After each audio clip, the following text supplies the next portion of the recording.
All right, it is 1 o'clock. Welcome to the afternoon session of the 2025 Annual Report and Bookkeeping Workshop. Again, I'm Haley Trefen, a public library consultant here at the Indiana State Library. Today we have Beth and Mitch from the State Board of Accounts that will be discussing all of your end of year bookkeeping activities. And we are going to start with Beth today. All right. Good afternoon, everybody. It's great to be here. Mitch and I have been very busy this week. Last week with the holiday and being like a short work week, we really couldn't get to a lot of emails and phone calls. And we were preparing for this presentation. We also had another presentation on Monday. So if you have contacted us and we haven't gotten back with you, that's why we're just swamped right now. But hopefully, we'll get caught up and get your questions answered. So if you've messaged us, just know we haven't forgot about you. So, as discussed, today we're going to go over year end duties for considerations. However, first, we always like to introduce our state examiner, Paul Joyce. Some of you already know him, but we always just introduce him for those of you that are new, maybe don't know who he is. He's the head of our agency. He not only advocates for us, but also um, for on your behalf with legislators and everything like that. So if you do need to reach out to him, now you know what he looks like, and his contact information is on our website. Okay, so today we're going to go over monthly and annual uploads, audit preparation, cancellation of warrants, and or old outstanding checks, certification of names and addresses to the county treasurer, discuss appropriations, encumbrances, dormant fund balances, some internal control considerations, and then again go over the 100R, your AFR, payroll, and I didn't get it on the slide, but if we have time, we might touch on LERF as well.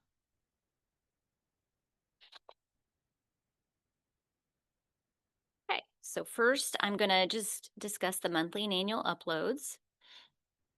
I'm going to start with a focus on the monthly uploads. So, first off, on the top of the slide is a screenshot of the monthly uploads on Gateway. And so those are 3 items: the bank reconcilements, so your actual reconciliation, a full copy of your bank statements, so all of the pages, and then your outstanding checklists, all of those detailed out. Then we also have your approved board minutes. And then we have your funds ledger, which would be by fund, it would be your beginning balances, receipts, disbursements, and ending balances by fund. Just one thing, that the monthly uploads are due on the 15th. I'm so sorry here. Can I move this? Oh, there we go. Sorry. Apologize for that. The monthly uploads are due on the 15th of the second month following the reporting month. So, for example, January would be due March 15th, and then July, as shown on this slide, would be due September 15th. There is a due date schedule on the user guide for Gateway, or if you are on the monthly and annual uploads and you click details next to the words monthly and annual uploads, those due dates will populate.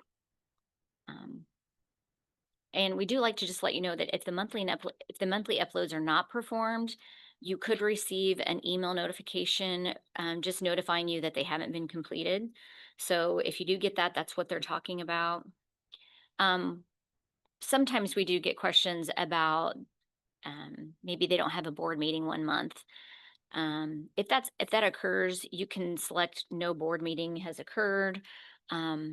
It's not going to hurt you to do that. You can also leave a red X. So some people like to have green check marks. Yeah. So if that's one of you and you want to see that green check mark there, then you can just select that there was no board meeting or something of that effect. Okay. All right. So next we have the annual uploads that I wanted to discuss. So these are your year-end investment statements, detail of receipts by fund and account, and the same with disbursements, detail of disbursements by fund and account.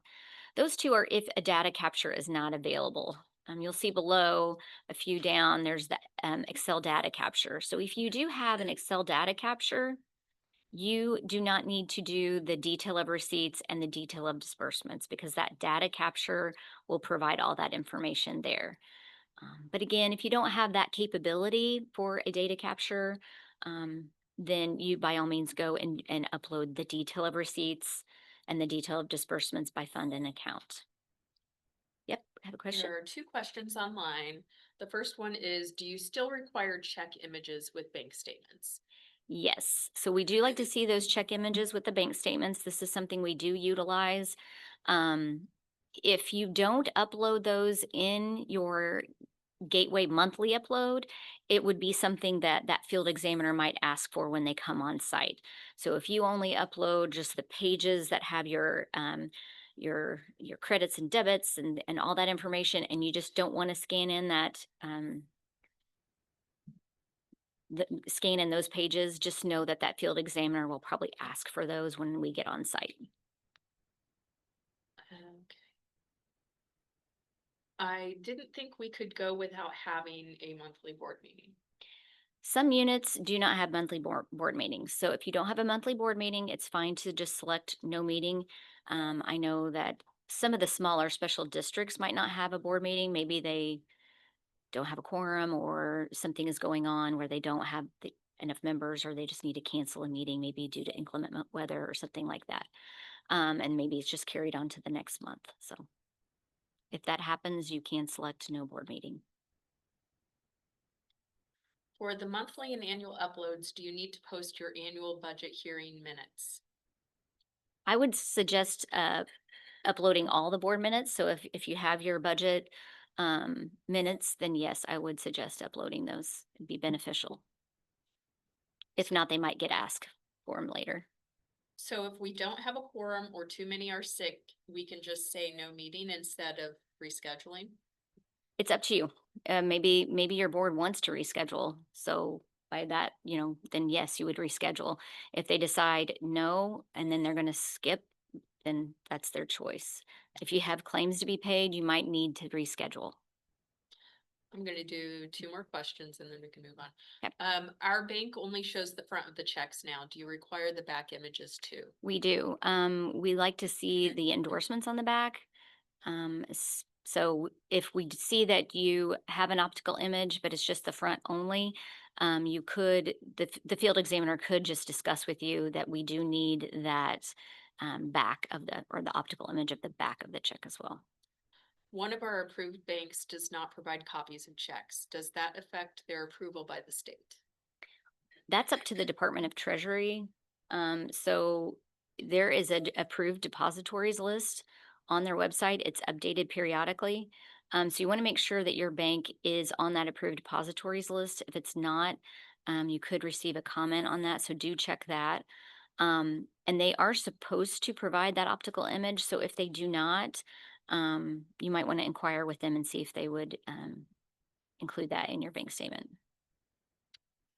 Someone commented that it is in the Indiana code and she cited the code. It's 36-12-2-23 that Indiana Public Library boards must meet at least monthly. There is no provision to change that schedule or skip a certain month.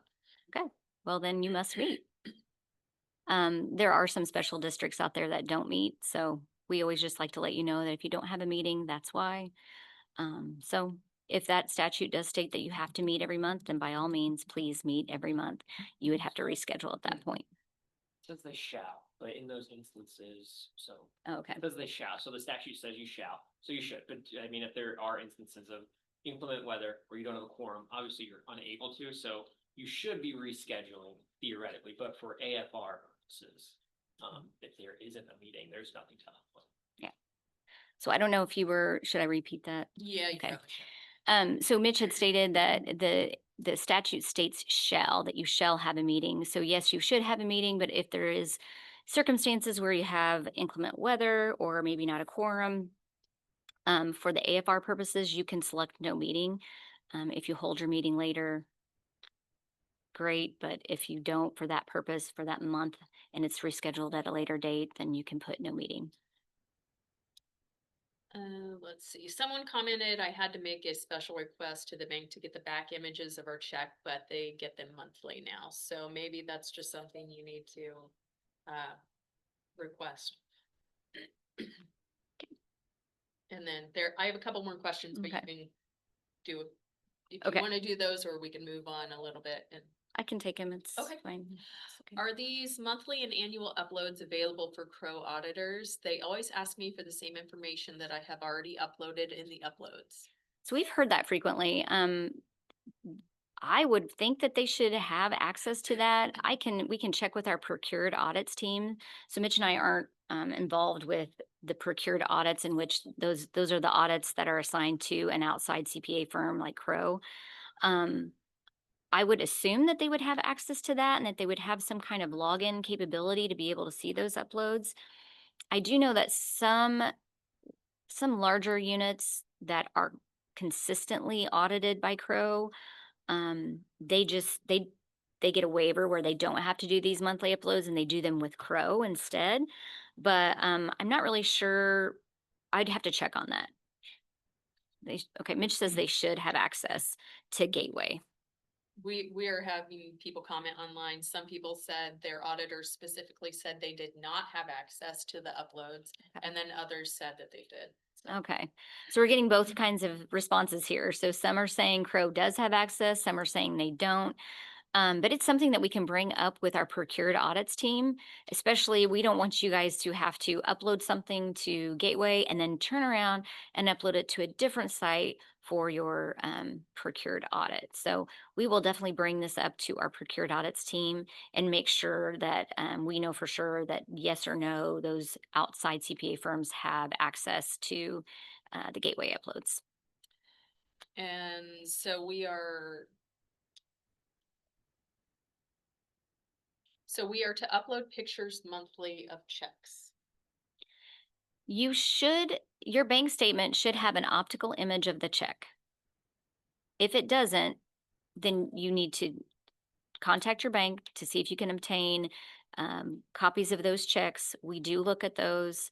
If you do not upload those to your monthly and annual upload, then I would just suggest making sure that you're aware that we're probably going to ask for those, especially if there's something that comes up in a question where something maybe isn't agreeing. We're going to want to see that actual image of the check to see what it looks like. What does that written check look like? Versus, here's your copy you have on hand. What did the bank see? All right, one last question, and then we will for sure go on. Okay. Is there any way to find out ahead when you will be audited or how many years it will cover? Man, that's a loaded question. So, it really depends on the size of your library. So if you're so smaller libraries are probably going to get audited once every 4 years. If you have debt, certain types of debt could cause you to be audited maybe every 2 years. If you're a federal audit, you could be audited every year. If you're a large library, and especially if your library report feeds into maybe another report like a Gap County or something like that, then you would be audited yearly. So it really just depends. You can kind of look back. If you're historically every 4 years, that's probably what you're going to be. If you know you're going to be issuing bonded debt or some kind of debt, sometimes those debting agencies, they will require an audit more often. So in that case, maybe you're 2 years. Okay, so I'm going to move on back to the annual uploads. So the fourth one down is kind of where I stopped. We also request that you upload your current year salary schedule and any amendments. So this would be where your board has adopted the salary schedule. We ask that that be uploaded here. And then if you happen to amend your salary schedule or salary resolution during the year. So maybe at the end of the year, you decide you're going to have a bonus and you need to add that to your salary schedule or resolution. You would want to be sure that you add that amendment to this upload as well. Next, we have the annual vendor history report, then the annual funds ledger. which is similar to the monthly funds ledger. It has the beginning balance, receipts, disbursements, and ending balance by fund. It's just for the whole year instead of 1 month. Then we have the annual payroll history report. We have this without social security numbers. I mentioned the data capture earlier. We always have everybody's favorite, the accounts payable receivable schedule support. So this isn't just the totals, it's the support that um, supports the amount that you enter in your AFR. So this is the detail of everything, and that total should equal what you have included in your AFR. Then you have your direct federal grant agreements. So this is only if you receive a direct grant, federal grant. So this would be coming directly from the federal government. If your grants are passed through from the state, then this will not apply, and you'll just leave a red X here. The next one is similar. That this is agreements for subawards made to subrecipients for all federal grants initiated during the year. If you do not, and most likely I don't believe you would, but if your library provided grant money to another unit, and so they were a subrecipient, so they're going to carry out that grant for you, then they would be your subrecipient, and you would have to report that here. But I am not aware of any libraries that actually award subawards of federal grants. So most likely this will not apply to you, and you will have a red X at that point as well. And then last, we have the personnel policy. I know this caused some problems before, but again, the personnel policy is here. If you've uploaded it once, great. If you make any amendments, you can upload just the amended section, whatever works best for you. But the annual uploads are due at the same time as your annual financial report, so which is no later than 60 days after the close of the fiscal year. So just remember when you're working on that, you got to go into this monthly and annual uploads and provide this information as well. But if something doesn't apply to you, then it's completely fine to leave the red X there. We do also suggest that if you have questions on some of these uploads, the user guide is very, very helpful, very informational. Some of these uploads won't apply if you have manual records or handwritten records. So really take a look at that user guide, and there's a whole section on annual uploads. If you have those manual records, it will say at the end of that section that, it doesn't apply if you have hand posted records. So Mhm. Policy, Mhm. so if there have been no changes. we Right. Re-upload or don't need to. You don't need to. So the personnel policy, the question was, if your personnel policy has not changed, do you need to re-upload it in its entirety, or can you just leave it? And we've been told that you do not have to upload it again because it hasn't changed. I know some libraries update it every single year. Maybe they just update a section. If that's the case, maybe just upload that section that changed. Okay. What is the vendor history report? Okay. So that is in the user guide, and I made a copy of the user guide just for today. So this report shows the total amount dispersed to each vendor or payee for the year. So it does ask if you could upload that in an Excel file if possible, if not a searchable PDF.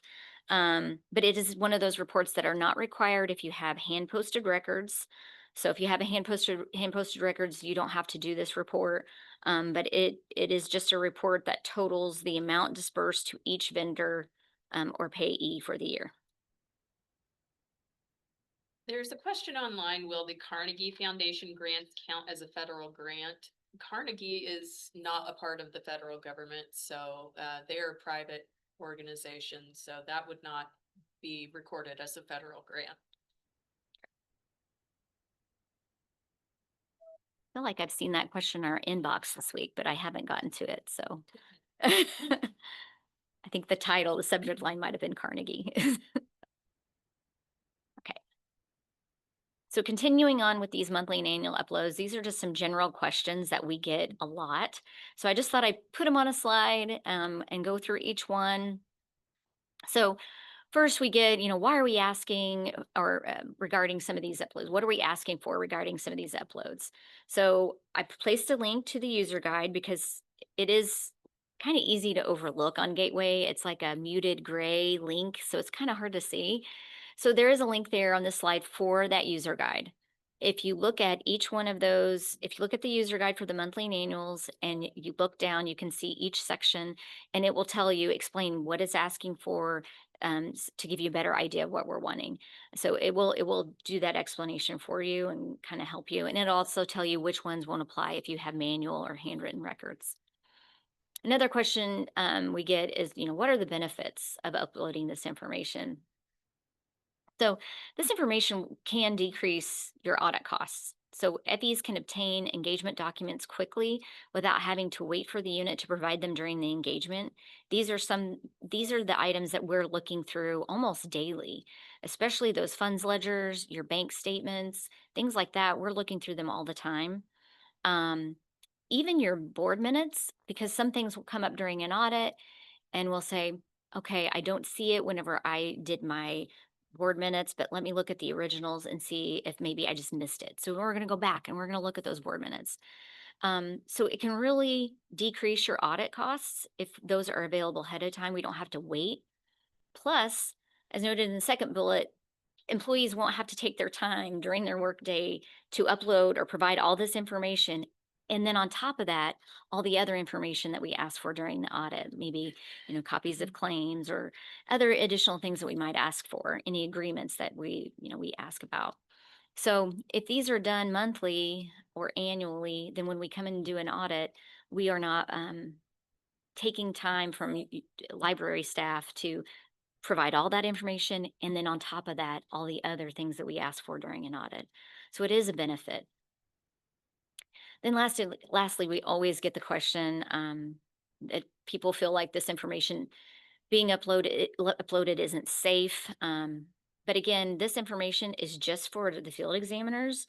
It's not a public record. So if you look at your 100R and your AFR, everything you upload there is public document. That goes to the transparency portal. Everything in the monthly and annual uploads are not. They are for the auditors. So we're the only ones looking at those. And then once the audit is over, the IBRC who runs Gateway, they will remove all of the information for the units that have been audited. So if your audit was completed through 2024, they're going to remove everything from 2024 and prior. So just be thoughtful that, it's not there for public use. It's just there for the field examiners. Gateway monthly and annual uploads are not a storage site for your records. So we do want everybody to be aware that, it's not going to be there forever. You have to know that it's going to be removed. So it is safe. Any remaining questions on monthly and annual uploads before I move on to the next topic? There's one about audits, but Okay. do- Next is audit prep. So I don't know, Alright. do you want to wait for the audit prep subject? Sure, well, Or, I mean, I can, well, okay. I'll Will think. audits going forward be online, or will we still have people visiting and digging through box files? Okay, so this is a question that we get. So previously audits were more on a remote basis due to COVID, things like that had caused us to do more remote audits. However, we have heard from multiple unit types that, where are we? They want us to back in the office. So we are going back on site to do audits. This question came up Monday at our presentation, and we told everybody we are going back on site. But I do know that maybe, I don't know if it's really the case for some libraries, but if we have an audit team and there's not enough space for us, there could be a situation where we say, okay, we're going to work at the county and we will maybe send one person over there 1 day a week or 2 days a week, but we're always going to be at that county location. So there are times where we might be at another location working, but we are moving back towards going on site. So you should be seeing us. Now, again, I cannot say what procured audits are doing. So if you're receiving an audit from Crow or from another CPA firm, I cannot tell you what their procedures are. But I know for the State Board of Accounts, we are going back on site, so you should see us. If an error was made years ago and caught and corrected recently during an audit, there's no going into Gateway to correct it, right? Correct. So yeah, you can't go back. Once an audit is finished, they will only give so long for corrections to be made, and then it's locked. Because we don't want somebody going back, because sometimes those corrections can feed forward and then it can throw everything off. So if that happens, the field examiner would probably suggest that they go in the current AFR and maybe do an adjustment of some sort, but that would be on a case by case basis. So I really can't touch on that too much. Okay. Okay, so next I am going to go over audit preparation.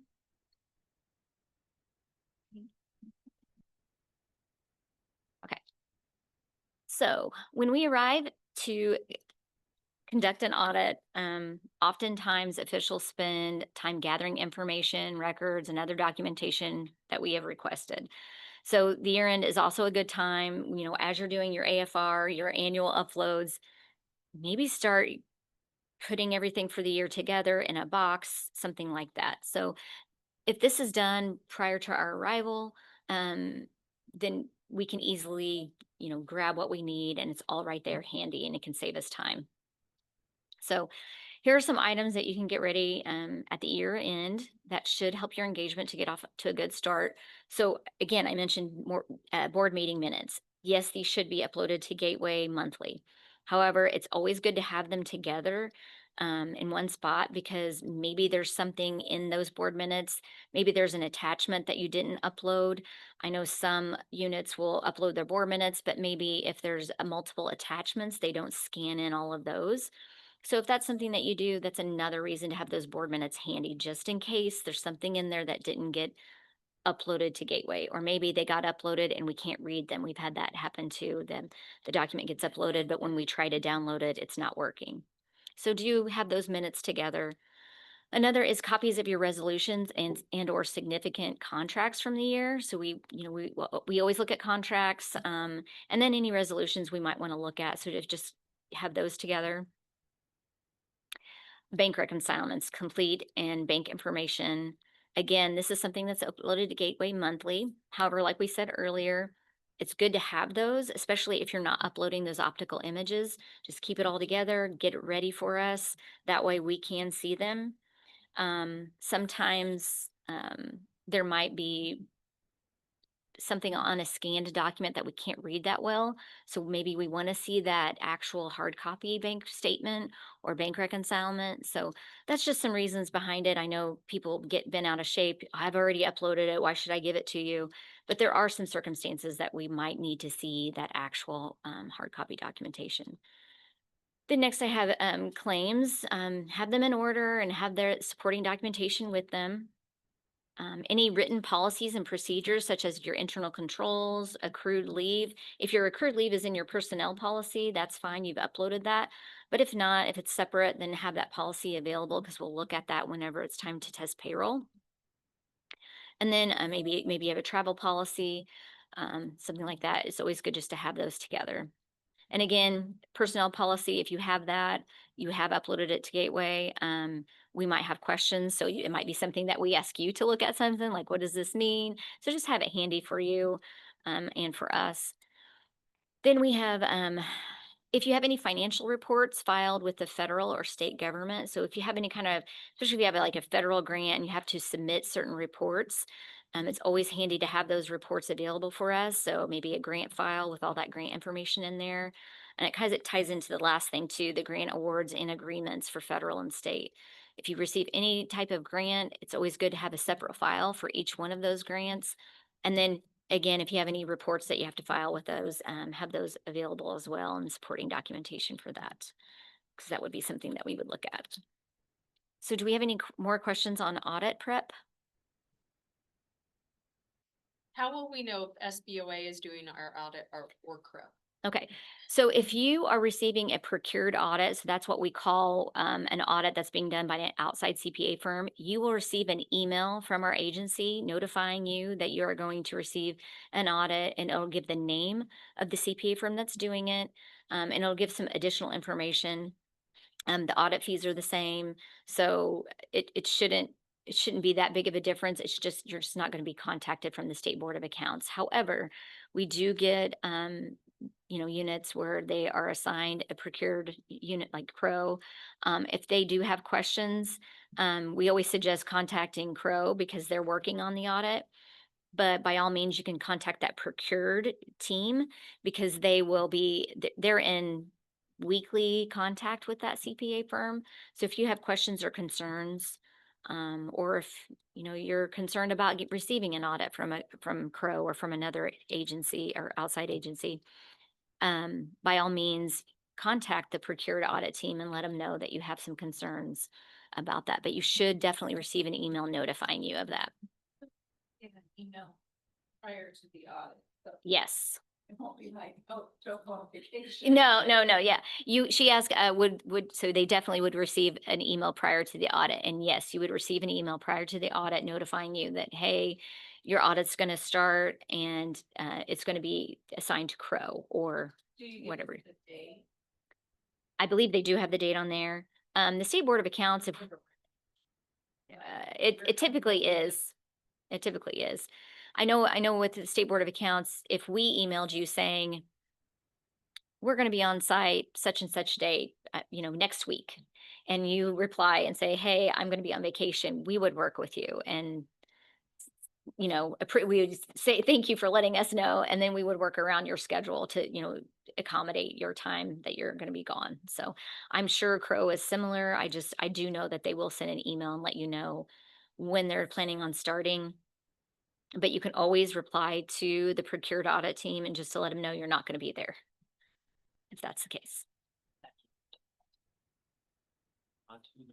Oh, yes. So Mitch did remind me that the email from the procured audit team will ask your unit who the point of contact is. So they expect you to reply to the email to let them know this information. So at that time you could reply, let them know who their main contact should be, and if you're not going to be around on that certain date or something, or if you have additional questions, by all means add it to your response. We plan to go paperless and everything is digital. Do you require those items audited to be printed? No, we do not require those items to be printed if you're going digital. The question after that was, what do we need to keep hard copies of? If you're keeping everything digital, that is fine. We do not take exception to that as long as we can see it and we have a way to access it. Everybody does it different. Some units will give us a read-only login with a computer handy for us to access everything. It's just really however you do that. But if you've scanned everything, then that's fine. We can look at it. Oh yeah. For records retention purposes and things like that, you would want to contact IARA, so the archives, just to ensure that you're following those as well. Is my annual audit as a component unit of the county include compliance, or would that be a separate audit later? It would be, I believe it would include compliance because your audit is being uploaded to or included in the counties. So it should include compliance as well. We wouldn't come back at a later time. We'd just do it all then. For grants other than state or federal, what are the guidelines for documentation? Okay, grants other than state or federal. If you receive a grant, obviously keep your grant agreement, your grant award documentation. Keep that so that way if we do have a question, we can look at it, especially if, say, a claim gets pulled from that fund. We want to know what's the allowable uses for that. So we're going to have to look at that grant agreement. and possibly that award letter. So definitely that, and then make sure, with any grant, we always want to, for transparency purposes, we want to have it in a separate fund. If timesheets are all done electronically, do we need to print and keep hard copies? Again, it's the same. If you're going all digital, that is completely fine. To not print anything. If we need something printed, maybe during an audit, I guess we could ask for it at that time. But again, speak with IARA about records retention too for those purposes. I was required to scan multiple documents because digital was not accepted in my last virtual audit just last month. How do we officially become paperless to avoid this? Do you, I don't, that, maybe you should email us because I would have a few questions because the State Board of Accounts should not take exception to you going all digital. So if it was a State Board of Accounts thing, we want to know about it and we want to find out exactly what occurred. So it could be a one-off. I don't know your situation. So maybe send us an email about that. If it was an outside CPA firm, they should be similar to us as well. So again, maybe send us an email about that so we can just look into it. It was SBOA and it was all of my claims. Okay. Well, we'll just look at it. If you could send me an email though, so I could get your library's name and then we can look at it. Okay? Because digital is allowed, so we do not frown upon that. It's up to you. So, okay. You have a program for like, Yeah. I Mhm. still do all the paper, but I have it digitally because Mhm. it's insane to try to keep the bookkeeping book. Yeah. So I do it digitally and then copy what I've done. Oh, okay. And I use Excel in a password protected file, Oh, like not, so it's not a computer system. It's like voice, cloud-based No. system. You're just using Excel. Okay. Um, her question was, what should she do if she's got both, right? She's got handwritten records and then Excel. So Excel is like a spreadsheet. It's not really a system. It's not a computer system with internal controls and things like that. Um, I know some computer systems are going, to cloud-based, so like voice, that's just one I know of right now off the top of my head, but they're doing cloud-based. So you can do just all digital records and they're scanning in things and they had a presentation on that recently, but that would be just an example. I'm not saying you have to use them. We don't recommend systems, but Excel is more like a spreadsheet and not necessarily a computer system. So you probably would have your handwritten records along with that, and you'd probably have to keep your forms. We'd have to. I mean, I don't know. I guess if you scanned them, Yeah, as far as. yeah, we don't really have a As long as they have preference. a control place for Excel, Yeah. the use of Excel. So it was noted that if you are using Excel, you would want to have internal controls in place. Um, so we would just have to look at it on a case by case basis when we come in and do the audit. Just make sure that you keep everything, and then if you're going to scan it, make sure you have it in a secure location and everything gets scanned, and then contact IARA to make sure that the records retention rules are being followed. Out of curiosity, the last audit, did they work off of your handwritten records or your Excel records? so my new director, Okay. been there 6 months. And the last audit was when they were still just doing paper. Okay. Okay. The So it may be. person I replaced started this Excel. Okay, so it may be beneficial when the field examiners come next time, make sure that Excel system or the Excel spreadsheets that you're utilizing would be adequate for audit purposes. And then if so, then you could, if you wish to go away from the hand posted records, you could.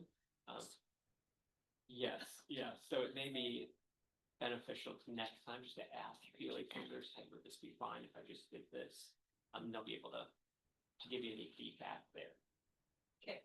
Okay, so the question, just to recap, was she's maintaining handwritten records and Excel records.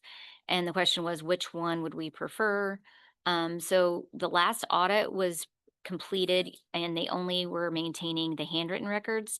So in this case, we would suggest that you maintain the Excel records along with the handwritten records.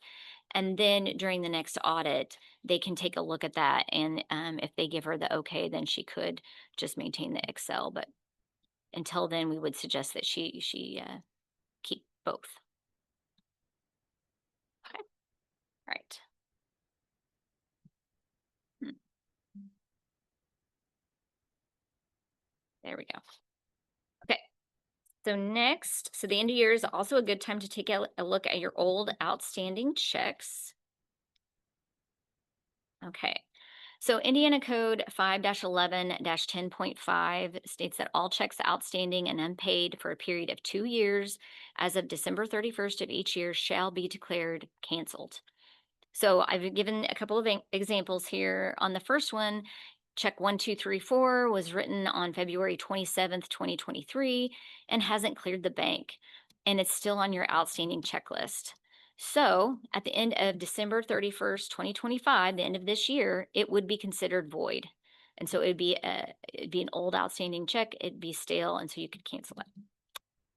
In the other example, check 9876 was written on November 2nd, 2024, and has not cleared the bank and is still on your outstanding checklist. So at 12/31/25, this check would not be considered canceled or voided, and it should remain on your outstanding checklist. Sorry. So while end of year is a good time to look at these outstanding checks, you actually have until March 1st to come up with your list. So you'll need to prepare a list of all outstanding checks that are outstanding for 2 or more years as of December 31st. So basically, this would be all checks you still show as outstanding that were written in 2023 or prior. So once you've come up with this list, you want to provide the list to your library board. We recommend that this is done at a public meeting. They don't necessarily have to approve the list, but we just want them to be informed of the list. The fiscal officer should keep a copy of this list, and then you can receipt it back in. So stale checks are receipted back into your ledger, into the funds from which they were originally drawn and removed from the outstanding check list. If you cannot determine what fund it should go into, then we would recommend putting it in the operating fund. So hopefully by 2023, you can tell what fund those checks were coming out of, what funds, but sometimes units maybe have a lot of stale dated checks and maybe they're old. So if you do have some of those old ones and you are doing this procedure this year and you can't determine what fund, then it is fine to put that in the operating fund. So are there any questions on the cancellation of old or stale dated checks?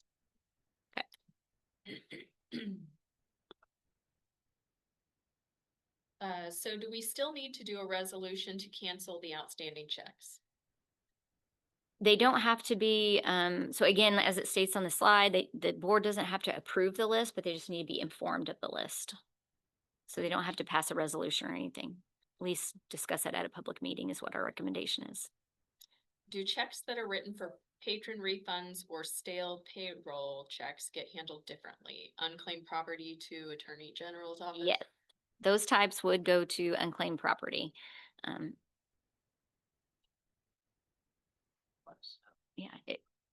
Yeah, if you do want us to discuss unclaimed property, and maybe the difference between these two, just let us know and we can add that to our next training because we're always looking for topics for libraries because we feel like we repeat it a lot. So if that is a subject that you want us to cover, please let us know. And which checks go to unclaimed property? The payroll, so if you have payroll checks, so you know it's supposed to go to this employee, and they never cash that check, that would be an example. Or the patron checks. But if it's like a vendor check or something like that, that would be what we would consider the stale data checks. Okay.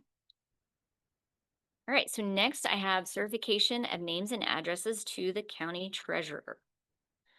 So this is something else that's good to do at the end of the year. So per Indiana Code 6-1.1-22-14, it requires that on or before June 1st and December 1st, you shall certify the names and addresses of each person who has money due the person to the county treasurer in which the political subdivision is located. So this would simply be your employees. You are providing them a list of your names and addresses of your employees um, for this instance. So questions related, we also get questions related to this in which it states what is in which the political subdivision is located. It comes up each year. So it basically means that you only have to notify the county treasurer of the county in which your library district is located. So if you are a library that serves two districts, then you would provide it to both. But for example, if you are entirely in Madison County, then you would not need to provide the list to Hancock County. It would just need to go to your county. And we also put on there that if you wanted to send it to all 92 counties, you can. We just want to make sure that you've at least sent it to your county. The county treasurer shall search their records to ascertain if anyone on the list is delinquent in payment of property taxes. One thing to note is obviously December 1st has passed. So I did kind of check with our county directors because I'm not really familiar with counties so much. But she said that if you have not submitted it, to go ahead and submit that list. And you might have already been contacted by your county treasurer. She said sometimes those county treasurers are on top of it and they will message you wanting your list. But if you haven't done it yet, then you could just do that as soon as possible. So continuing with the names and addresses to the county treasurer. So Indiana Code 6-1.1-22-5 says if the county treasurer finds that a person whose name is certified is delinquent on the payment of taxes, the treasurer shall certify the name of that person and the amount of delinquency to the official of the political subdivision who is to make payment to the person. So this is basically if the treasurer finds a person on the list is delinquent in their taxes, then the treasurer shall certify the name and amount of tax owed to you as the fiscal officer. So they're going to notify you. Then the disbursing officer shall periodically make deductions from money due the person and shall pay that amount of these deductions to the county treasurer. So you would make periodic deductions from the money due to that person and remit them to the treasurer. The statute says shall, so it is our position that you really don't have a choice, that you have to make those periodic deductions. So if you do get those notices, maybe contact your county treasurer and inquire about that. We have questions on this. Is that treated as a standard garnishment at a maximum rate, or is repayment schedule an option? I would believe it's a standard garnishment, but you could check with your county treasurer if you receive that. And even, inquire with your attorney if you have further questions. Could you go back one slide so they can see the Indiana code? The slide, Indiana Code 6-1.1-22-14. You should also be able to get these slides on the handout page that I posted online. Both of the presentations for today are up there right now. And they will also be, by the end of the week, they will be uploaded to the State Board of Accounts website as well.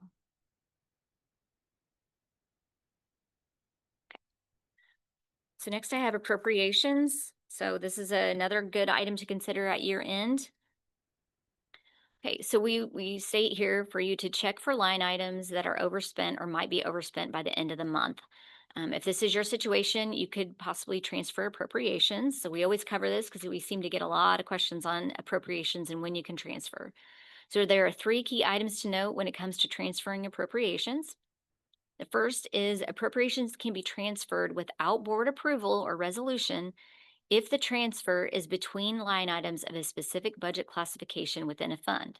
So for example, if it was personal services and you were just transferring from maybe full-time to part-time, just something like that.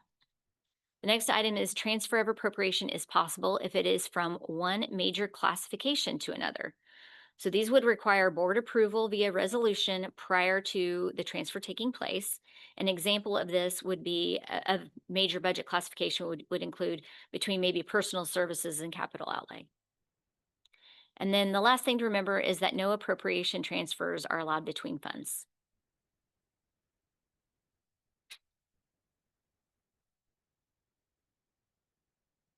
Okay, so also, if it comes down to it, you might still have time for an additional appropriation. That process with the DLGF is outlined or is online. It is online where I provided a link here on this slide. So you can go there to that gateway link and look at that to see if there is still time. And you can also contact the DLGF with questions on that. One thing to note is that you will want to follow those additional appropriation procedures as it does entail that you have to have the appropriate hearings and notifications. So if this is something you need to do, you might want to look at it soon. Also be sure to check with the DLGF if you have any questions regarding your budget. If you don't know your local DLGF budget rep, and there's also a link to that. That's that second underlined link there. That's the map, and it will have your field rep noted on there based by county.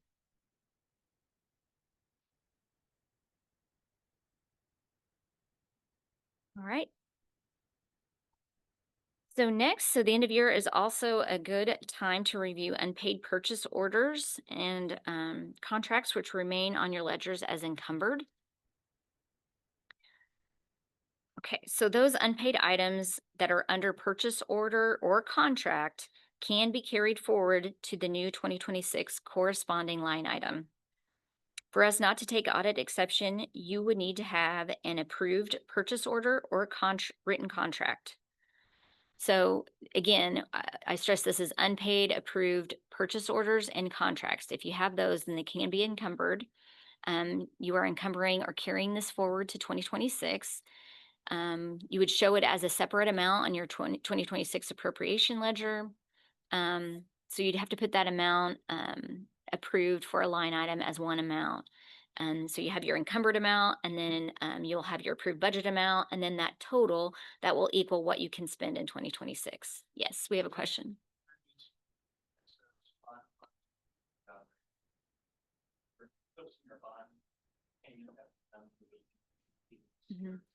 I believe if you have a purchase order or written contract, then and you have an outstanding amount, then you can encumber it. Someone online asked, we don't use purchase orders, so does an invoice suffice? If you can show that you are obligated to pay this amount, then yes, that would be fine if you don't use purchase orders. We just have to see that you have that obligation to carry it forward. So taking this action will transfer the unspent portion to your 2026 budget, so it won't have to incur expenses that we're not planned for. So we suggest making a list of encumbered items and making it part of the minutes in the last business meeting of the year. So I strongly suggest doing this by the end of the year. However, if you don't get to it until 2026, we always recommend doing it at the first meeting of the year in 2026. If you wait any longer, it could result in an audit issue. So you should have a good idea by that last week of December of what you might have to encumber to get that list created and approved. One thing to note is that with this list, the DLGF will request this information for each library as they have in prior years. So just know that you need to maintain this list and would have to provide that to the DLGF.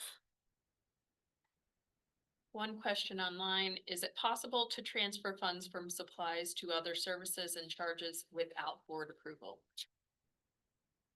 So I'm going to go back.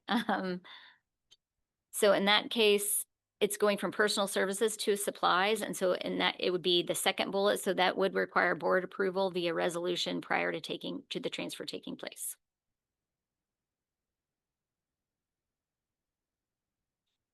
Okay.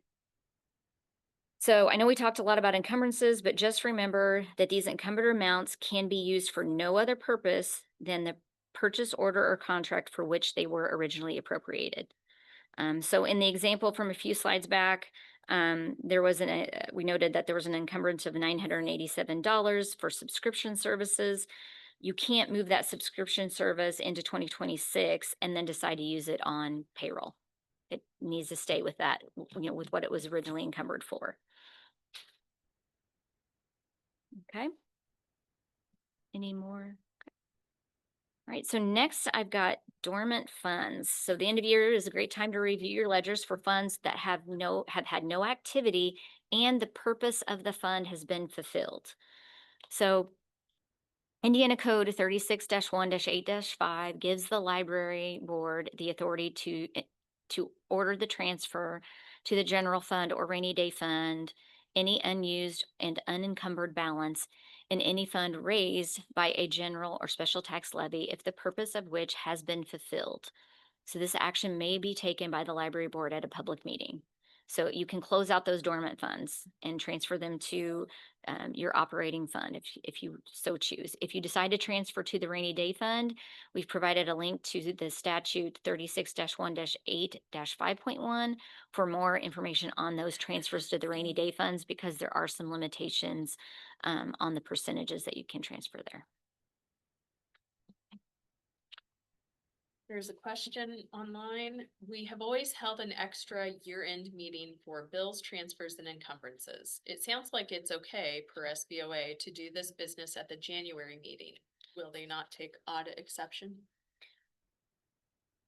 If you decide to do your encumbrances at the January meeting, we wouldn't necessarily take exception. Just make sure that it doesn't go any farther than the January meeting.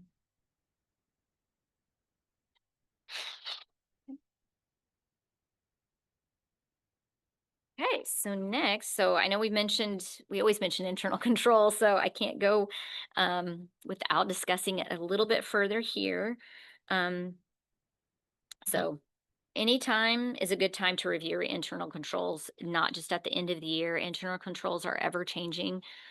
So that could be, if you are working on your bank reconcilements and say you had an audit comment and then you realize, oh, based on this, we need to change our controls. This isn't working. We had a problem. So that's what we mean by internal controls are ever changing. So it's always a good time to look at them and how they're working and then consider making any changes to those. So we want to touch on just a couple things today related to Indiana or to internal controls.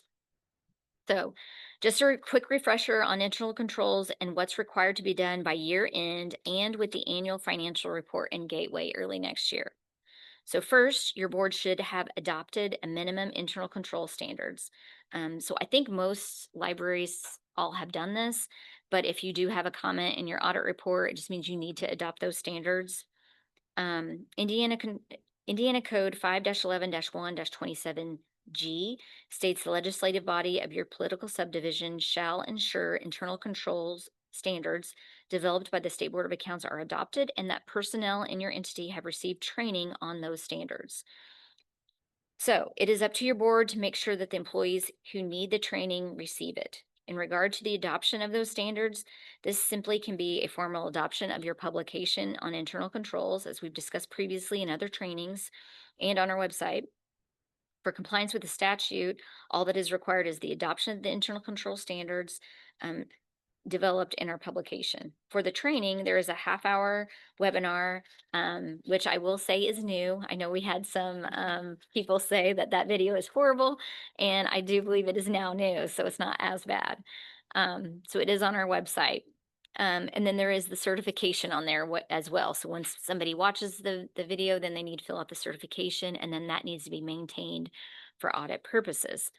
So one thing we get questions on is personnel, who is required to watch this video. Individuals that have watched it already don't have to watch it every single year. You just watch it once, you fill out the certification once, and then you maintain the certification. But one question we get is, what do you mean by personnel? So that is defined in Indiana Code 5-11-1-27 subsection C. So that states personnel is defined as an officer or an employee whose official duties include receiving, processing, depositing, dispersing, or otherwise having access to funds that belong to the political subdivision. So if you have an employee who is not involved in any cash activities or doesn't ever have access to cash, then they wouldn't necessarily have to watch it. But by all means, if you want everybody to watch it, that's great too. You can have everybody watch it. You can have them do it. Just make sure if somebody does do it, that you maintain those certifications that they have filled out. Are board trustees required to watch the video since they are approving claims? We've gotten this question before. That's why I looked over at Mitch, because this is like, oh, it is good practice because they are approving claims and they should know what those internal controls are for and what the employees are having to do. So we say it's good practice for them to watch that video as well.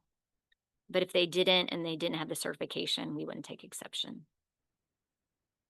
There's one more question, back to dormant gift funds or dormant funds. Do dormant gift funds have to be transferred to operating or rainy day fund? If the gift fund, I'm guessing it's a restricted gift fund. So if it's a restricted gift fund and that purpose has already been fulfilled, then you would transfer to operating or possibly rainy day. But if it's a general gift fund and there's no restriction on it, you would want to keep that to use however choose. Okay,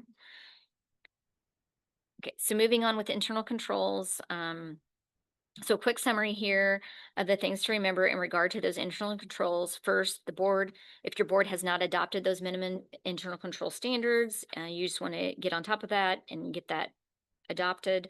Next is the training for personnel that are required to complete the training. Watch that video, fill out that certification, and then maintain that for audit purposes. And then once those are completed, you will be able to certify on your AFR that those two items have been completed and that you are in compliance. So that is on this slide. So what I mean by certify is here on the AFR. This is in the unit question section.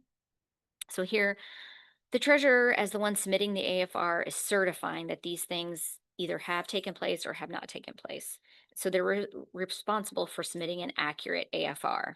So if your board has not adopted the minimum control standards, then you would want to select no on this first question. So please be honest here, because if you say yes, we have, and then we come in and we ask for that, and you say, well, we don't have that, we haven't adopted that, then that's going to be a comment right there. And then again, same thing for the second one. If your personnel that handles cash, if not all of them has taken this training and you haven't maintained those certifications, and you answer yes here and they haven't done it, then again, that will be another comment. And that would it's just something easy that it's so easy to do. Just get that adopted and get the video watched and maintain those certifications. If not, it could result in an audit issue. So we do verify this during an audit. So it's something that we will look at. So that is the last thing I had until I turn it over to Mitch, unless there's internal control questions. Our library improvement reserve fund is dormant. Is it possible for us to transfer LERF to the operating fund? No. Sorry. So this is something that we've discussed in fall of 2024. It is on our presentation today if we get to it, but LERF is a restricted fund. So it is for your library improvement reserve. So it is for any of those capital items that your library might need. It's a great fund. It's reserved for those purposes. If you cannot remove it to operating because it is specifically restricted in statute. It's restricted for those uses. So once it goes to operating, can be used for anything. So those taxes were levied for that purpose. Okay, so that is it for me today. I'm going to turn it over to Mitch. Okay, we're just going to do a quick switch over here. So just give me 1 second. Thank you, Beth. Thank you.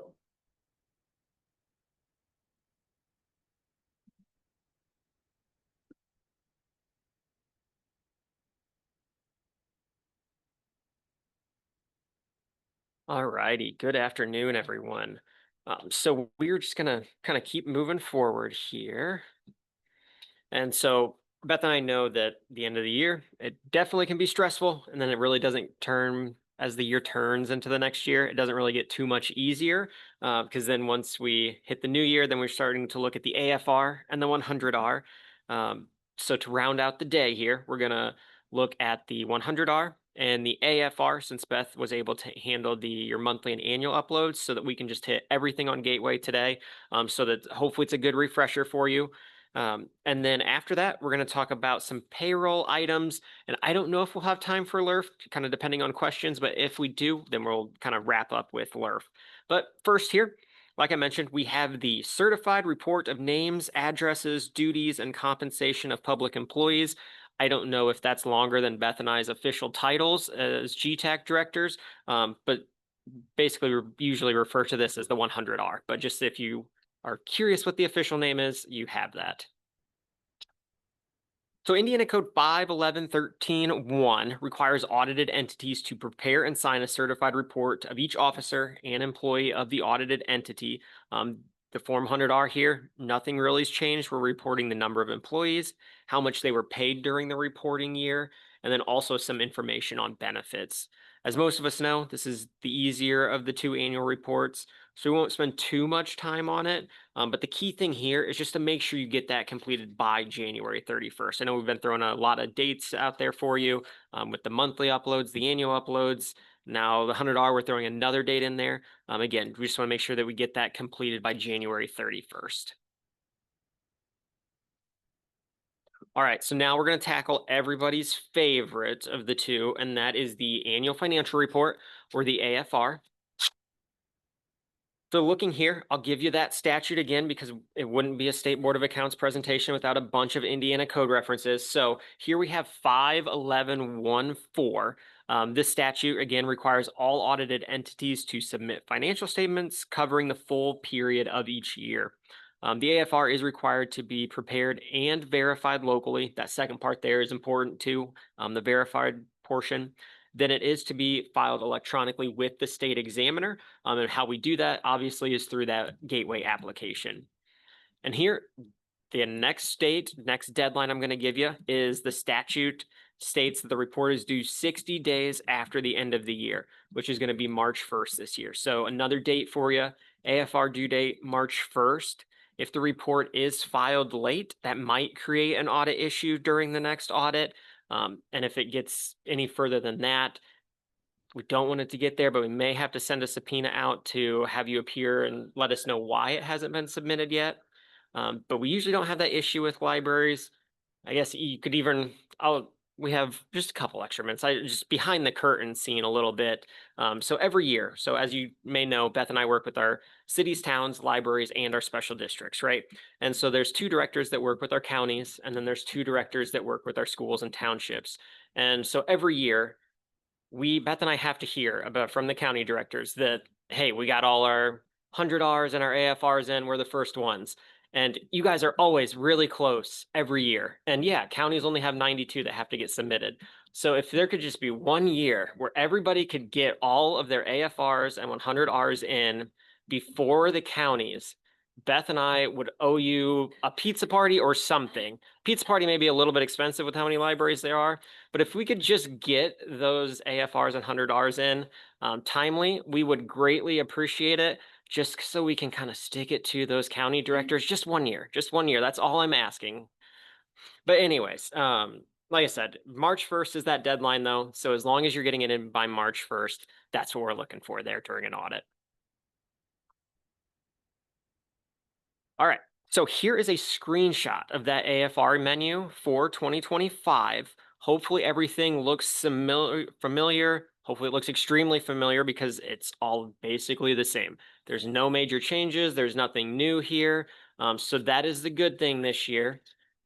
There was one minor change in regard to the unit questions, and it's actually a positive change. So it's not something where, hey, State Board of Accounts is making me do more and more every year. We're actually making it easier on you because now questions 12 through 20 were changed for 2025 to read not applicable for libraries. So if you log in, if you're a library, which I'm sure, hopefully you all are, and somebody's not lost and managed to stumble upon the wrong Teams link. But if you're a library, those are all going to show as not applicable now. So hopefully that alleviates some of those questions with, I know some of the wording sometimes can be very confusing with those. So hopefully that helps out for a little bit more transparency there. But before I move on, do we have any questions about the 100R or the AFR at all? Any online? There are questions about LRF for the. Oh, questions about LRF? Oh, here's one. Okay. Are we unallowed to make interfund transfers during the year? You can make interfund transfers during the year. That's perfectly fine. So there is a transfer section on the AFR. So if you're making transfers, you just want to make sure that that's recorded in that transfer section of the AFR here. I think it's not listed on here because within the unit questions for the example here, I didn't have that toggled, but in the unit questions, it'll ask if you've done any interfund or made any interfund transfers. You just click yes. And then under that core reporting section, it'll pop up with a transfer section in there that'll allow you to put those in there. What if we need to answer yes to one of the AFR questions? 12 through 20. 12 through 20, they shouldn't be. Oh, you're talking about the number 12 for that interfund transfers.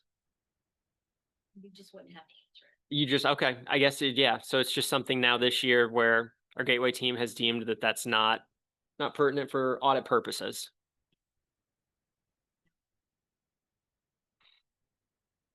Anything else? Oh, someone else pointed out joint ventures for them. You wouldn't have Did to they? fill it out. Yeah, you just, yeah. So any of these, it's just going to be, you're just going to put in, it's just going to be not applicable. So you wouldn't have to, so for AFR reporting purposes, so you may have these items, so you may have transfers. So we're not saying that these aren't allowable. They're still allowable. It's just for reporting purposes to us. It's not required that you toggle these on and off. So the transfers one, I missed that. So I appreciate you bringing that to our attention there, that this would not be applicable anymore. So you don't even have to worry about reporting that on the AFR. Good questions. Good questions. All right. So those were nothing too dramatic. So I'm gonna expect everybody to get those AFRs in very soon for us, right? All right. So I'll say here, we have about 30 minutes, and Beth and I love to open up a variety kind of cans of worms every time we're here. We're not even gonna get started on payables, receivables. Beth mentioned it and it didn't spiral. But I am gonna go back into capital assets. I know a couple of years ago, we ventured down that path.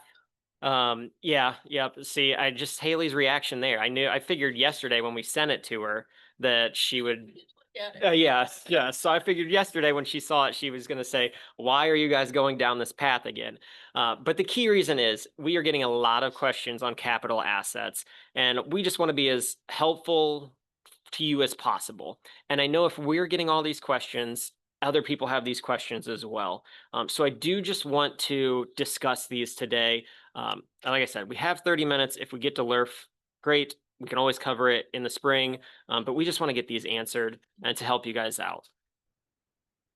So as you can see from those 2-unit questions, you should have a capital asset policy that's outlined in Chapter 1 of the manual. Hopefully you already have a policy in place.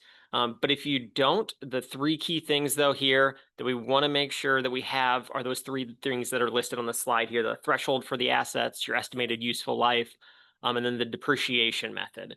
And we are going to drill down into those a little bit further here. But I will say this doesn't have to be a big, long, drawn out 50-page policy, because we just need to make sure that those 3 things are in there. First, though, you need to set a reasonable threshold for capitalization that works for you. There's not one right answer. However, if you set the threshold too low, you set yourself up for a lot of work with a very little benefit. There's many small purchases you have that are useful. Then, I mean, if you're tracking down every hole punch, it's going to drive you crazy. So we just want to make sure that's reasonable, because on the other hand, if you set your threshold at $100,000, you're probably not going to capitalize much. So it's not to say that like a large entity, 100,000 wouldn't be reasonable, but we have to make sure that that threshold is like a good amount and it makes sense for your library. Then the next component here is that you want to have a schedule of useful life by category. And when I say category, I'm referring to the categories like your buildings or your equipment. When determining that useful life for each of those, a lot of it comes down to your prior experience with similar assets. Now, engineering estimates that are used to plan projects that can provide some useful information. We've seen them provide estimates as to how long a building of a specific size would be sufficient. You can also check with other libraries, kind of see what they're using, what their ranges are. Just be sure to keep that documentation of kind of how you made those estimates, what you used to determine to make those estimated useful lives. The biggest thing is it's just an estimate. It doesn't mean that if you assign a useful life of 5 years to a vehicle, that it's definitely going to fall apart in the fifth year. Or say you have a bookmobile you purchased, it has to be taken out of service after the fifth year. That's not what it means at all. It's just an accounting concept to allocate cost. Um, it's a best guess on how long that asset will be in use. At the end of the useful life, it will then be fully depreciated, but again, it still may be in service. It's not an exact science at all.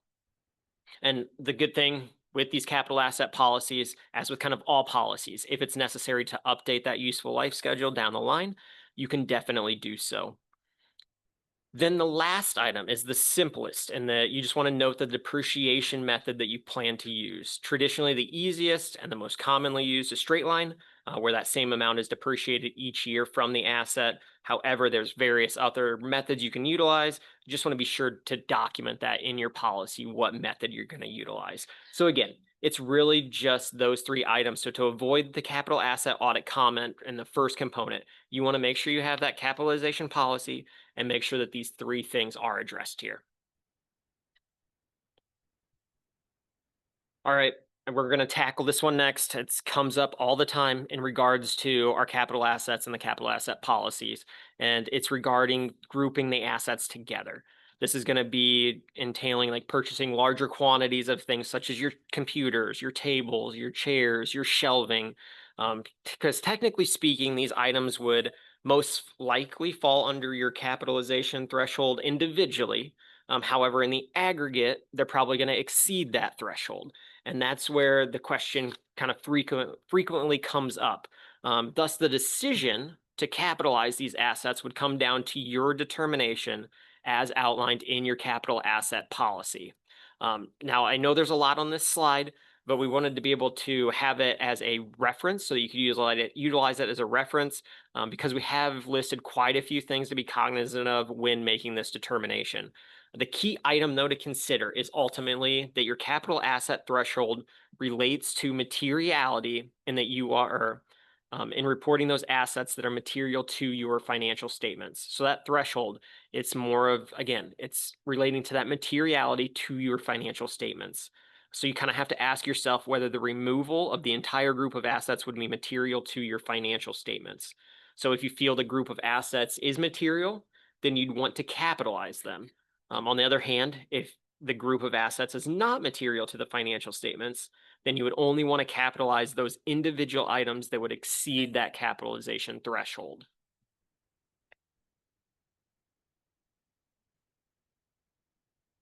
So again, kind of have to go back to that capital asset policy at the same time because there may be some additional changes to consider, including when it comes to grouping assets. So again, the first would simply be if your capitalization threshold would only be applied to individual items or potentially a group of items in the aggregate. Additionally, with the potential grouping of assets, is that going to be consistent across different asset classes? Something else to consider there. And then lastly here on the slide, even though some assets may not be included in your capital asset detail listing, you can always track those separately. So it's something where even if you elect not to group those assets so say like your computer, so each laptop that you purchase, you may not include those on your capital asset listing. You can always tag those, like for the state laptops, you may have that little tag on there. So you may tag those and maintain a separate inventory of those assets. You're simply just not including it on your capital asset ledger. Two capital asset questions. Is there a place to upload our capital asset policy? No, there's no requirement currently within Gateway to upload that capital asset policy. So do we no longer need to track non-assets, those items under the threshold? Can non-assets come out of our policies? Yeah, nope, there's nothing we're aware of that you are required to track anything under that threshold. For federal grants, there is a $10,000 threshold. So if you're purchasing assets with federal dollars, it's 10,000. Yeah, it is $10,000. So anything in excess of $10,000 you're purchasing with federal grant funds, that is required to be recorded. That's why traditionally we advise at least kind of a $10,000 local threshold for that capitalization policy. We see 5,000 all the time as well. But anything under that threshold, so say if it is $10,000 that you have set, there's nothing that we would require that you track those assets under that $10,000 amount. That's it. Okay. Okay. So far. Haley's knocking on the desk because she said I just jinxed it there. All right. One question we do receive from time to time is in regards to artwork or those historical items, because they could be deemed as having an indefinite life, you could say. So here, if your library owns like a historical museum or an art collection, and the purpose is kind of for display purposes or research purposes, the collection is being adequately maintained, and then also the proceeds from the sale of any of those items in the collection is used to purchase new items for the collection, then you're not required to report the value of these collections. So again, if you're checking those 3 items here that are on the slide, then you're not required to report those values. You can if you like, but again, you're not required to. If you do report them, just be aware that you're not required.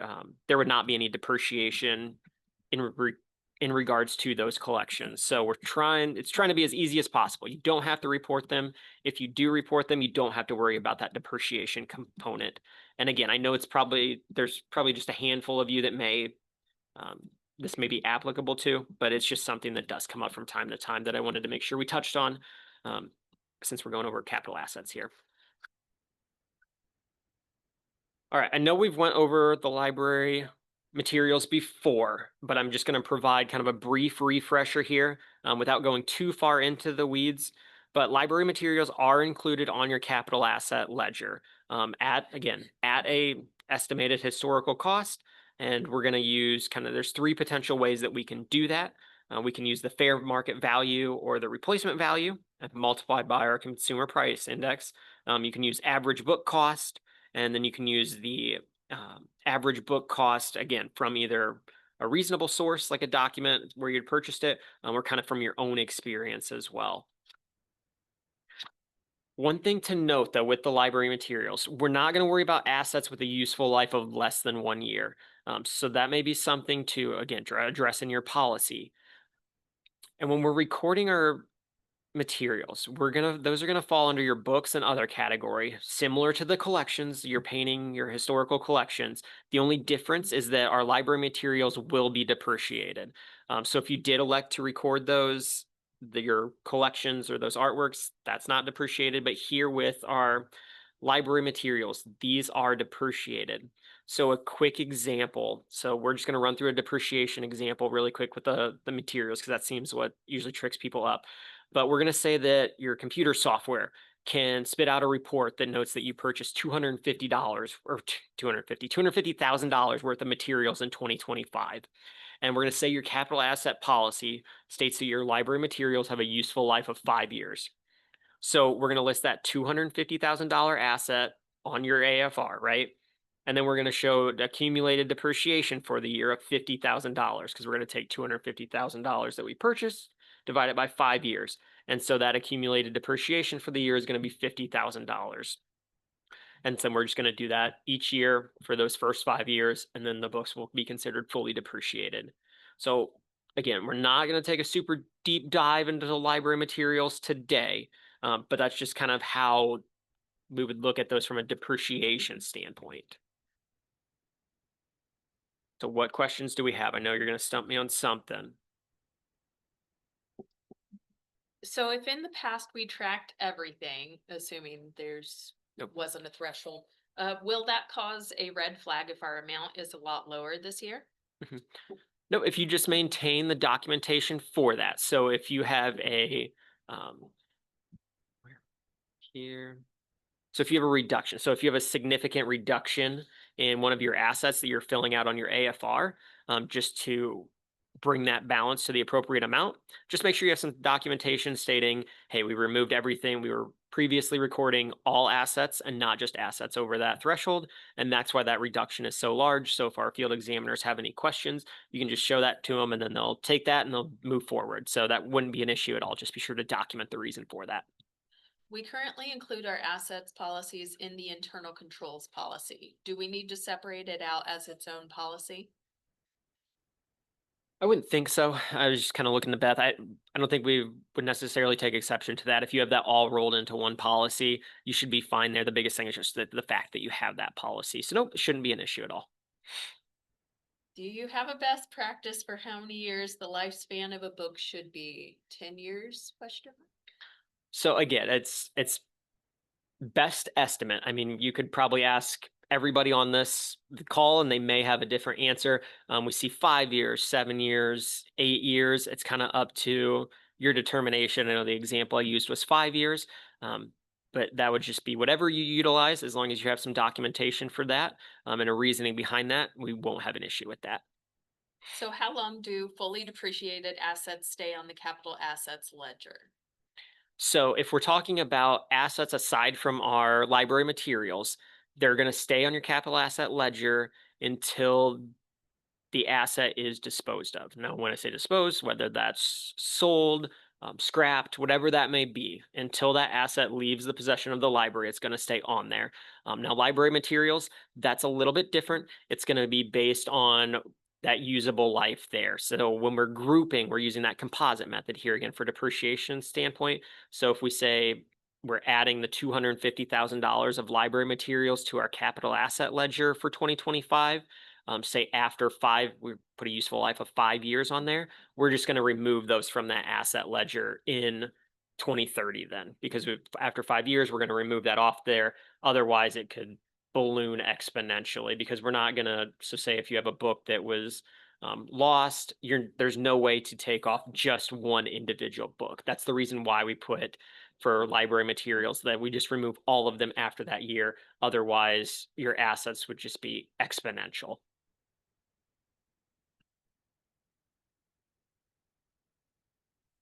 All right, so now that we have the capitalization policy and we know what we have to capitalize, especially in relation to the grouping of the assets and then the library materials, we have to report it on our capital asset ledger and then submit it on the AFR.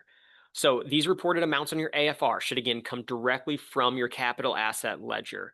When we do report the values of these assets, again, we want to make sure that we're recording the historical cost or their acquisition value. Hopefully you have those claims or that documentation again to determine those values. If you don't though, in the December bulletin each year, we have the consumer price index table. Here you're basically just going to estimate the cost of the asset the year it was acquired. And then that bulletin article will actually walk you through that calculation if you do have any questions. 2 items to note when you are filling out your capital assets on Gateway are kind of those middle 2 bullet points here. The first is that if you do not have any assets for a specific category, you need to place zeros in those cells. So if a cell has the word required and you don't put a 0 and simply leave it, you won't be able to submit your AFR. So we do just want to make sure that we put zeros in all those cells that say required. And so here I do have an example and you can kind of see those required fields and what they look like. So say we don't have any additions or deductions, I should say, or reductions, I should say, for land. We just want to put zeros in those cells. So again, where it has that blue required, we want to make sure all of those are filled out. Again, if there's nothing there, just put zeros and then you'll be good to go. So on this slide, though, I do have an example I want to go through, and we're going to say we sold a building and we purchased some equipment. In this example, we're going to say we sold a building, say we acquired the building back in the 60s, and so it's fully depreciated.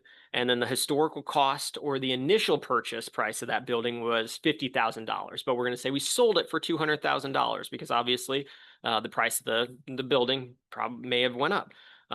So even though we sold the building for $200,000, we're still only recording the historical cost of the asset for the asset ledger purposes.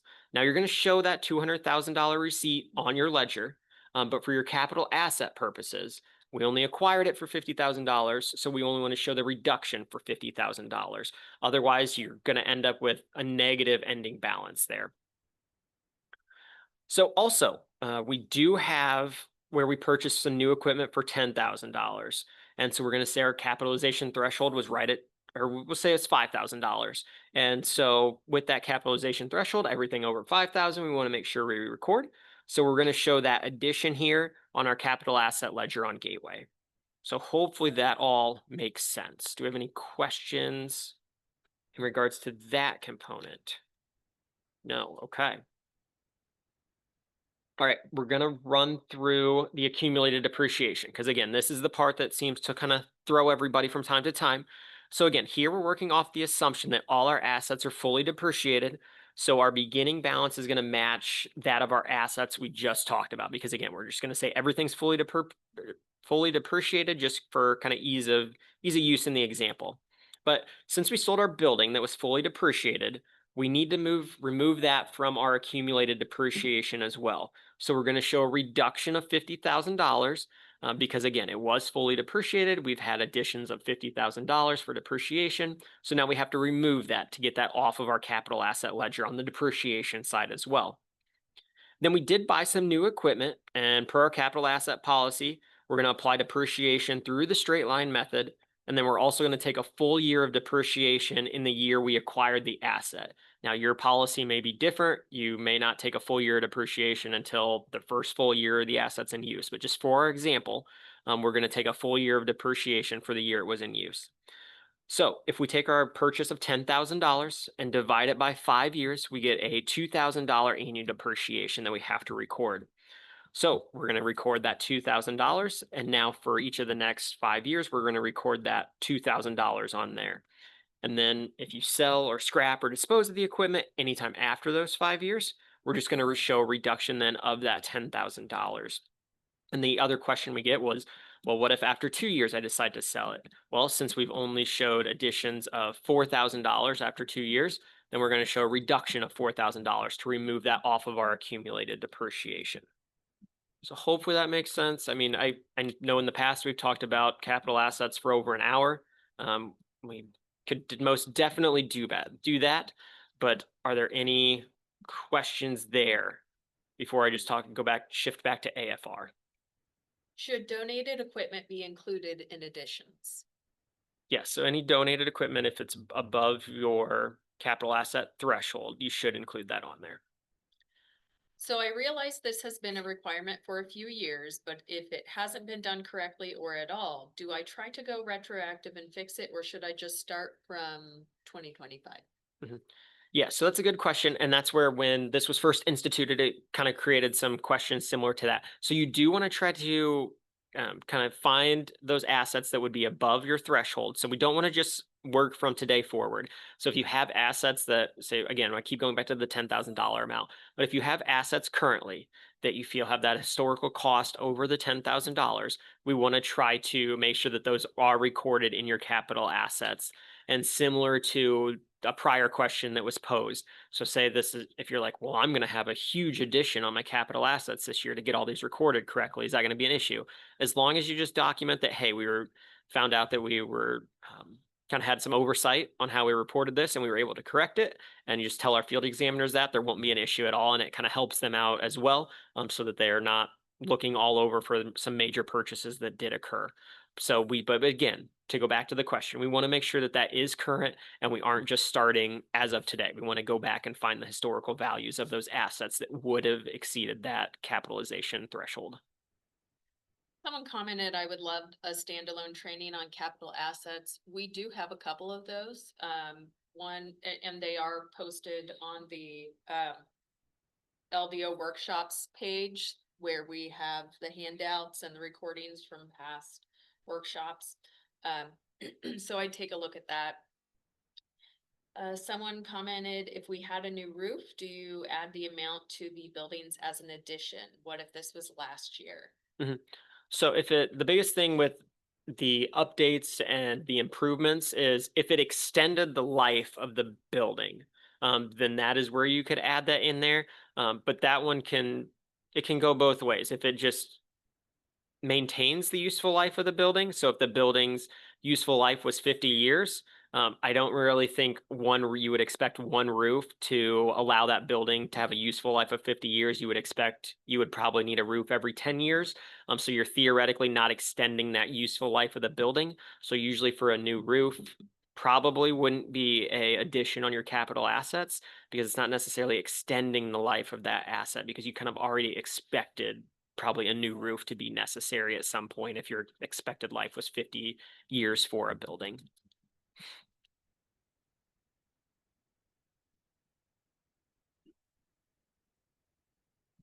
Okay, we will keep on moving here. Or was there another? Go for it. One more. Do we have to record depreciation for books?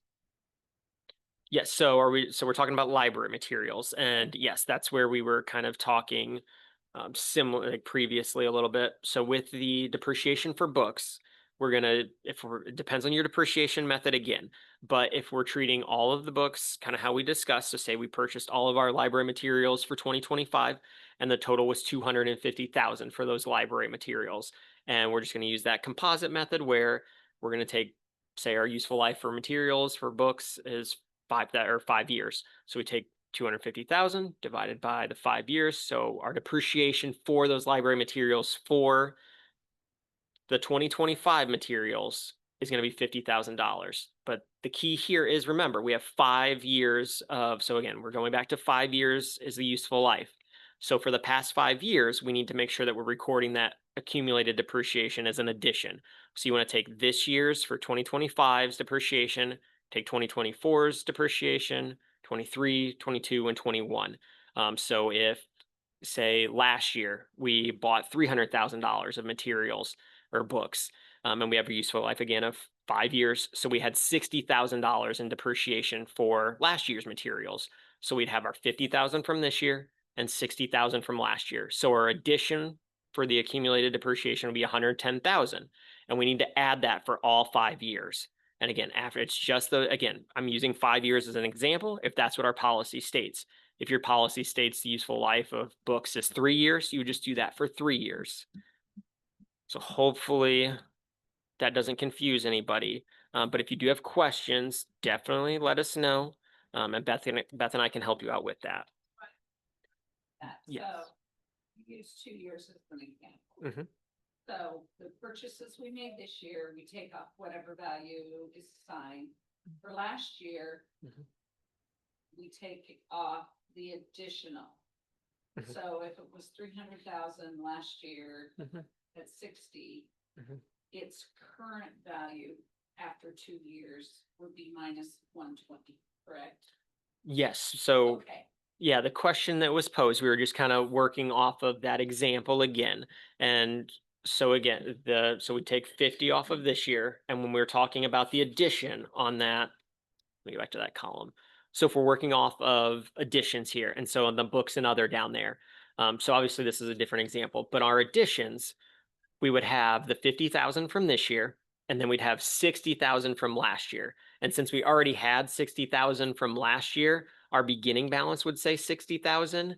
And again, that would be for all 5 years. But if we're just looking at 2 years, say we only had our capitalization policy said 2 years was the useful life, then our beginning balance would be 60,000. So then this year we'd have the 60,000 plus the 50,000. So our addition would be 110,000. So hopefully that helps. Okay.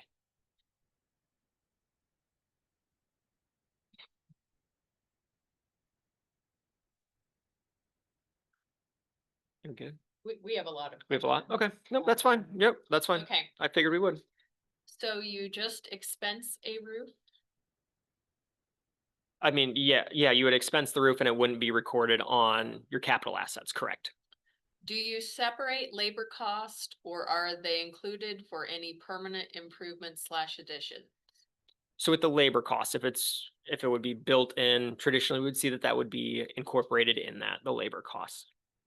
What about insurance paid for the roof? If insurance paid for the roof, I mean, it would still wouldn't be recording that on our capital asset ledger. So again, the biggest thing to distinguish between capital assets and your financial ledgers, it's two separate things. So our financial ledgers is we're looking at your financials, your activity for your financial statements of the activity of your financials.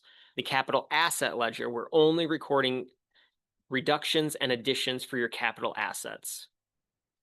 What if we keep on our shelves a significant portion of books past their useful life? Yes. So again, it's one of those things you may have, and that's why we're grouping those together in groups, right? Because the first year you may have a couple books that go missing, somebody damages them, but then you also may have some of those books where maybe nobody checks them out, but they still say, or maybe they stay in circulation for 10 years. That's why we're working off that average, and that's what your capitalization policy is going to state. So if it states 5 years is the expectation for those materials, that's why we want to work off those 5 years, because we don't want to have to track every single book, because again, that would go back to the grouping. So then every single book, it should be material, but it would be difficult to track that, and it would be very cumbersome to track that as well. If our policy states that the capitalization threshold should not be applied to items in the aggregate, do we still need to list books? You still need to list your materials. So again, if your capitalization policy is not going to list items in the aggregate, you still need to list books because your books is a material part of the library. I find it would probably be difficult to exclude those. I don't know how you could justify that those would not be material to your financial statements. Okay.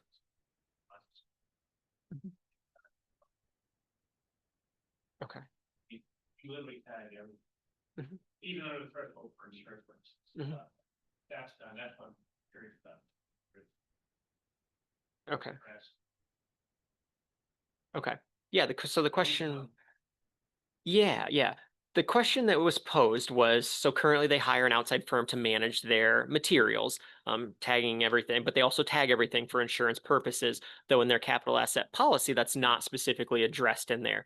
I would definitely advise adding that. Mhm. Yes.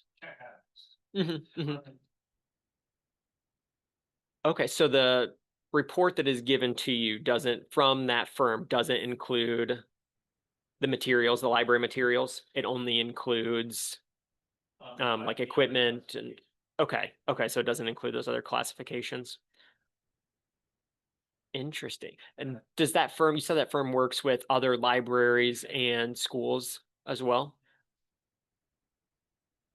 Buildings, furniture, equipment,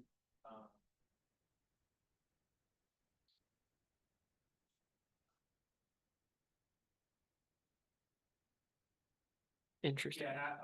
building improvements, furniture. Okay. And is that something they offer to calculate the materials for you, the books? Potentially. Mm-hmm. Mm-hmm. Mm-hmm. It's something that I would maybe have a discussion with them about, because again, I find it, because again, we're looking at the capital assets here. The big thing is, from a reader's perspective of the financial statements, when they're looking at that capital asset listing, they want to see the assets of the unit. And I'm assuming materials is probably a fairly material.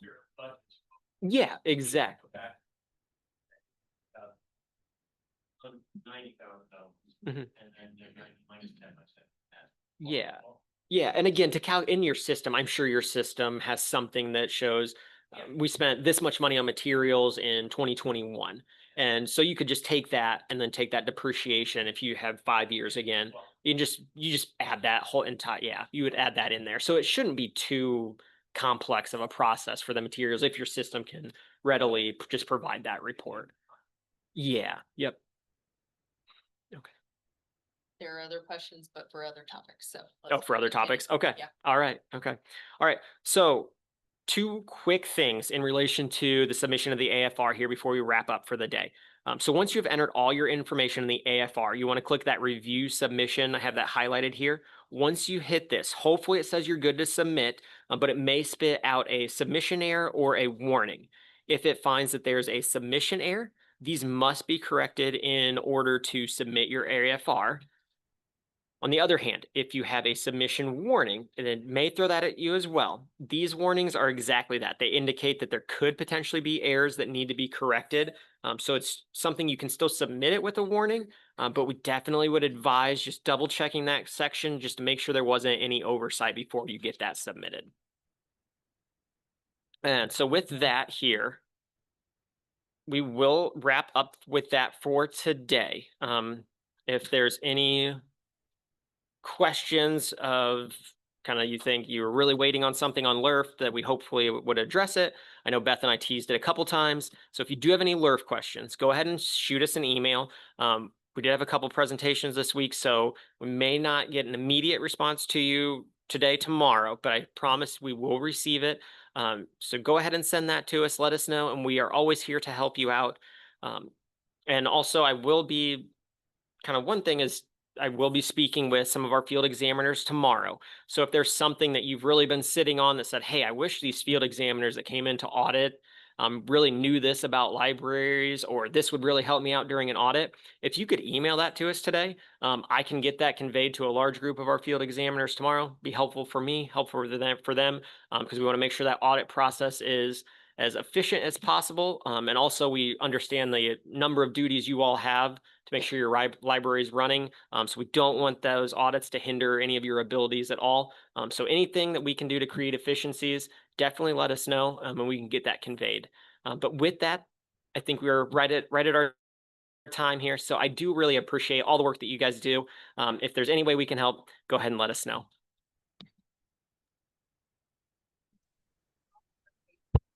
So, let's see here. I'm going to make sure that Mitch and Beth both have copies of the chat from today, so they'll see the questions that you asked that we didn't get answered, but also please do send them an email directly with your questions, especially if you can give some more background information that will be specific to your library. That'll be really helpful for them in answering, because they might lose track of where they were talking when you asked that question. So